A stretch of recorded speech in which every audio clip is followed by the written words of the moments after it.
La nationalité sénégalaise et nous en sommes extrêmement fiers. Nous ne quitterons jamais ce pays pour rien au monde. Nous y sommes nés, nous y avons grandi, nous souhaitons y mourir et y être enterrés. Nous n'avons que ce pays et rien d'autre. Nous ne pouvons souhaiter que le bien de ce pays. Réitérer que la coalition Yewwi Askan Wi, dans son ensemble, comme dans les individualités qui la composent, est le premier promoteur de la paix dans ce pays. Mais pour qu'il y ait paix, il faut que tous les acteurs jouent la carte de la paix. Et Macky Sall n'a jamais joué cette carte. Il a pu faire ce qu'il a pu faire les 7 premières années de son règne. La conjoncture certainement le facilitait. Il a pensé pouvoir continuer sur ce rythme. Les événements du mois de mars auraient dû être une alerte pour lui. Il aurait dû en tirer toutes les conséquences et se ressaisir. Mais nous sommes au regret de constater que l'homme ne connaît que le rapport de force, il ne connaît que la violence. Je voudrais dire que nous souhaitons la paix dans ce pays, mais la paix est entre les mains d'un seul et unique homme qui s'appelle Macky Sall. S'il nous invite sur ce terrain, il aura la réponse adéquate. Parce que nous la souhaitons, cette paix. Mais s'il pense pouvoir continuer à liquider des adversaires politiques, à truquer des élections pour se préfabriquer des victoires techniques, il se trompe lourdement. Cela relève du passé parce que nous ne l'accepterons plus. Et si c'est cela qu'il veut nous opposer, il aura la réponse qui s'y est sur le terrain. Parce que j'ai tendance à dire que sociologiquement, Macky Sall sait qu'il est extrêmement minoritaire dans ce pays. Macky Sall sait qu'il ne peut pas mobiliser les jeunes s'il n'avait pas les forces de défense et de sécurité.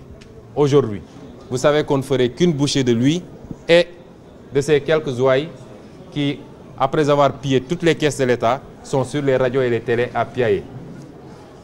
Nous voulons dire à tout le monde, aux autorités religieuses, à la communauté internationale, au peuple sénégalais dans son ensemble, et je le réitère, que nous souhaitons la paix pour ce pays, mais pas à n'importe quel prix. Nous ne pouvons pas avoir une paix à sens unique où Macky Sall va continuer à emprisonner à tour de bras en instrumentalisant la justice. Vous avez vu ici le président Khalifa Sall qui a été l'une des plus grandes victimes de Macky Sall, avec une méchanceté que rien ne justifiait. Une méchanceté que rien ne justifiait. Une volonté de briser des hommes uniquement parce qu'ils ne sont pas d'accord avec vous. Cela est terminé aujourd'hui au Sénégal et si Macky Sall l'a compris, tant mieux. S'il ne l'a pas compris, je ne pense pas qu'il terminera ce mandat. Autrement, nous voudrions lancer un appel à toutes les composantes, à commencer par la justice.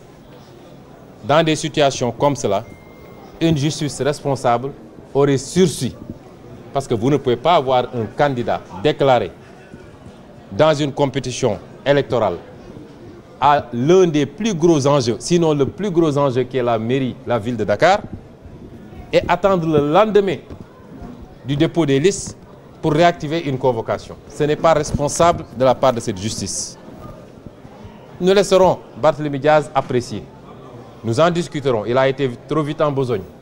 Nous en discuterons si il décide de ne pas déférer à la convocation du 1er décembre, parce qu'il sera déjà en pré-campagne. Nous serons à côté de lui. S'il décide de déférer, nous serons à côté de lui, comme aujourd'hui, pour l'accompagner jusqu'au tribunal. Nous le laisserons apprécier sereinement. Mais ce que je veux dire par là, c'est que nous en appelons à la justice sénégalaise. Elle doit être garante de la stabilité et de la paix. L'instrumentalisation de la justice est d'une flagrance dans ce pays. Combien de gens proches du président de la République, je ne dis même pas soupçonnés, mais épinglés par des rapports pour des faits extrêmement graves et qui aujourd'hui se promènent tranquillement dans Dakar. Et on est là à tendre des traquenards à l'opposition. Nous ne l'accepterons pas, nous ne l'accepterons plus. Je lancerai un appel également à l'administration territoriale. Je suis énarque, je sais ce qu'est un énarque. Je sais comment fonctionnent beaucoup d'énarques. Mais de grâce, qu'ils ne brûlent pas ce pays pour gérer leur petite carrière personnelle. ce qui s'est passé aujourd'hui, depuis le dépôt des listes jusqu'à présent, avec le zèle de certains sous-préfets et de certains préfets, est inadmissible. Il faut qu'ils arrêtent ces comportements excessifs parce qu'ils sont là pour administrer tout le monde et de la même manière et ils sont payés, rémunérés par le peuple sénégalais et non pas par Macky Sall. Je terminerai par lancer également un appel aux forces de défense et de sécurité. J'ai tendance à parler des forces de défense et de sécurité, et particulièrement de la chaîne de commandement. L'usage excessif de la violence ne peut produire rien de bon. Rien ne justifie le comportement des forces de défense et de sécurité aujourd'hui, au point d'occasionner des blessures extrêmement graves. Il y a une jeune femme qui est aujourd'hui en réanimation parce que le fourgon blindé de la police est venu la heurter directement et sans justification.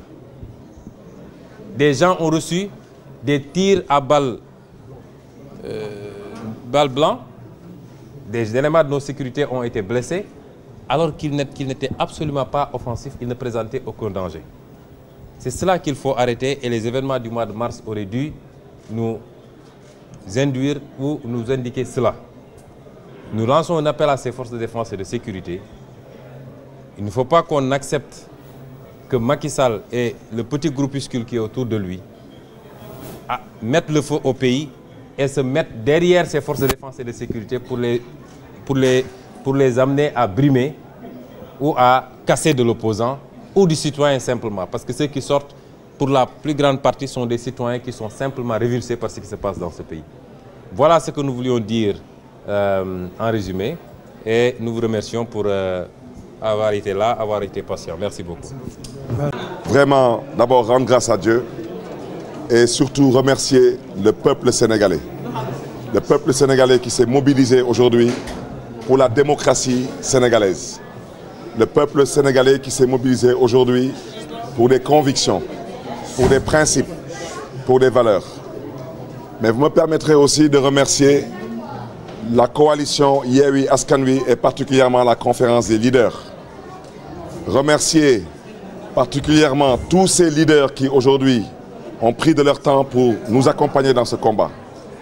Je veux citer M. Khalifa Ababacar Sall, féliciter aujourd'hui M. l'honorable député Déthié Fall, citer aussi Babacar Diop, présent à nos côtés aujourd'hui, M. le ministre Habib Sy, mais surtout féliciter aujourd'hui mes deux compagnons d'infortune, donc le président Ousmane Sonko et le président Malick Gakou, avec lesquels j'ai passé toute la journée et on a respiré ensemble des gaz lacrymogènes.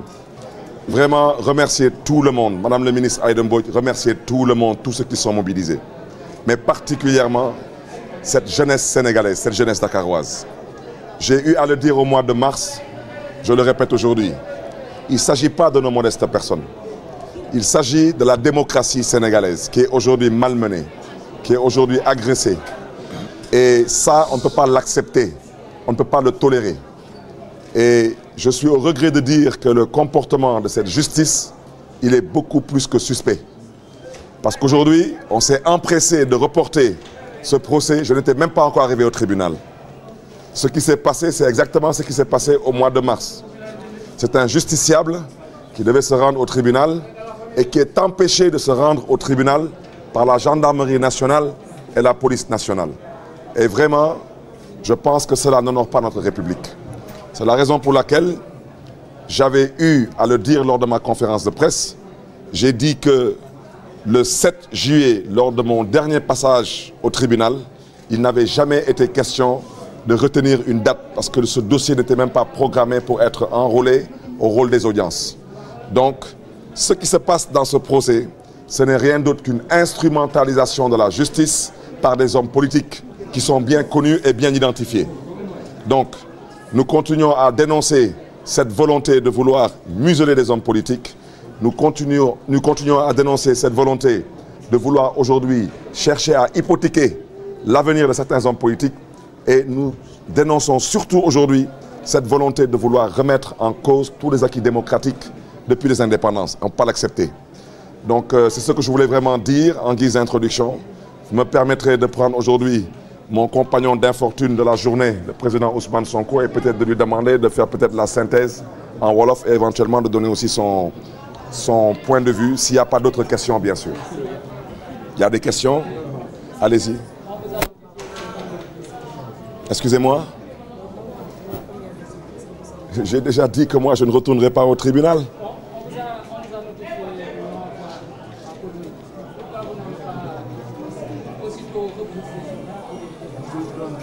Alors, écoutez, je pense que quand on m'a convoqué au tribunal, on m'a convoqué par une voie de citation. Au nom de quoi vous pensez que moi, je dois renoncer à aller au tribunal parce qu'il y a une information qui circule sur Internet qui vous a dit que ce n'était pas une fake news? Non, je reviens à ce que j'ai dit. Je n'ai reçu aucune notification disant que je devais rester chez moi. On m'a bel et bien convoqué au tribunal ce matin. Je me suis levé, je suis parti au tribunal avec des amis, des compagnons, des camarades et une bonne partie de cette jeunesse. Et à partir de mon quartier, Baobab, où je suis le maire de cette commune, on m'a interdit de sortir de ce quartier. Malheureusement, les sabotages ont commencé sur l'avenue Bourguiba. Je sortais à peine de Baobab. On a été interpellé par la gendarmerie. Ensuite, au niveau du point, on a été interpellé par la gendarmerie. Je rappelle que c'est le lieu aussi de dénoncer certaines pratiques parce qu'on n'a pas besoin de tirer des balles à blanc. On n'a pas besoin de tirer des balles en caoutchouc sur les voitures de leaders politiques. Aujourd'hui, ils ont cassé mon véhicule à coups de tirs, de grenades. Et c'est le président Ousmane Sonko qui était assis devant. Ça veut dire que si ce pare-brise avait cédé, c'est lui qui allait prendre la cartouche. C'est totalement irresponsable. Nous sommes des hommes politiques. Nous ne sommes pas des rebelles, nous ne sommes pas des révolutionnaires. Nous sommes des responsables. Je pense que personne ne nous a jamais vu foncer sur un barrage de la gendarmerie ou de la police.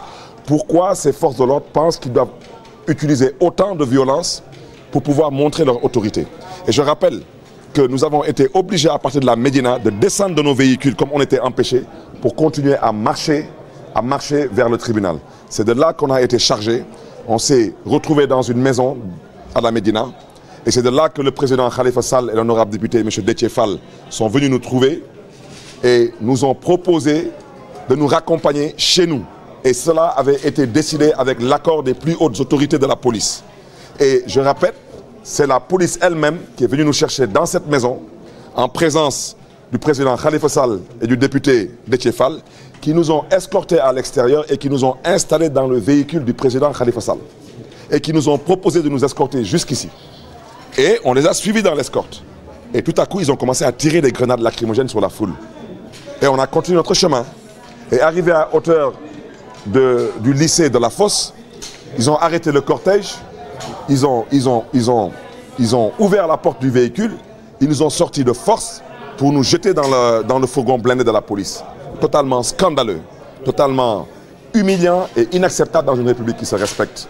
Je répète au passage, pour ceux qui peut-être ne le savent pas, tous les gens qui ont été malmenés aujourd'hui. M. Malick Gakou a été ancien ministre dans cette république. Ce n'est pas n'importe qui tout de même. M. Ousmane Sonko est parlementaire à l'Assemblée nationale. Dans le même véhicule, il y avait l'honorable député Déthié Fall, tout de même. Apprenez à respecter les gens pour ce qu'ils sont. Ce sont des élus du peuple. On ne peut pas aujourd'hui accepter que le président de la République du Sénégal soit humilié. Eh bien, pourquoi nous devons accepter que les députés du peuple ou des anciens ministres soient humiliés comme ça en pleine rue? C'est totalement inadmissible. Et je pense qu'il faudrait lancer un appel aux forces de défense et de sécurité, les appeler à la tenue, à la retenue. Ça ne sert à rien de verser dans le zèle. Nous sommes tous des Sénégalais et nous sommes appelés à diriger ce pays et nous voulons le faire en toute responsabilité. Mais aujourd'hui, nous n'accepterons pas la violation de nos droits. C'est la raison pour laquelle, pour l'instant, même si dans la coalition Yewwi Askan Wi, même si dans mon entourage, il y a des gens qui pensent que nous ne devons pas leur donner le plaisir de faire ce qu'ils ont envie de faire, parce que jusqu'à preuve du contraire, je le répète, le régime en face aujourd'hui est apeuré. La vérité, c'est qu'ils ont des sondages qui les empêchent de dormir, ils ont aujourd'hui des tendances qui les empêchent de dormir, et ils sont en train de chercher tous les moyens pour ne pas organiser des élections le 23 janvier 2022. Et ça, je l'ai déjà dit, un de vos collègues journalistes avait eu à le dire. Beaucoup de gens se sont peut-être un peu moqués de lui, mais il dit que lui, il ne voit pas comment ce régime va aller vers sa perte. Donc nous le répétons encore, nous sommes candidats aux élections locales du 23 janvier 2022 et ce que nous souhaitons aujourd'hui, c'est pouvoir battre campagne de façon totalement apaisée et qu'on nous laisse la possibilité et la responsabilité de pouvoir exercer nos droits dans une démocratie qui se respecte. Je vous remercie. Oui, je voudrais surtout aussi compatir à la douleur de tous les blessés. Il y a eu beaucoup de blessés, de part et d'autre. Il y a eu des policiers blessés. Nous compatissons à cette douleur. Mais il y a aussi eu beaucoup de Dakarois, des jeunes blessés. Mais le président Malick Gakou aussi est blessé. Il a été vraiment arrêté d'une façon totalement humiliante, avec une agressivité qui ne s'explique pas. Ce monsieur, je le répète, a été ancien ministre de la République, ancien président du Conseil régional de Dakar. Ce qui s'est passé aujourd'hui lors de notre arrestation n'honore pas une République qui se respecte. Je suis désolé. Donc vraiment, on souhaiterait compatir à toute cette douleur que les uns et les autres ont eu à ressentir aujourd'hui. Mais ce n'était que pour l'expression, une fois de plus, l'expression de notre volonté de pouvoir vivre dans une démocratie respectable et apaisée.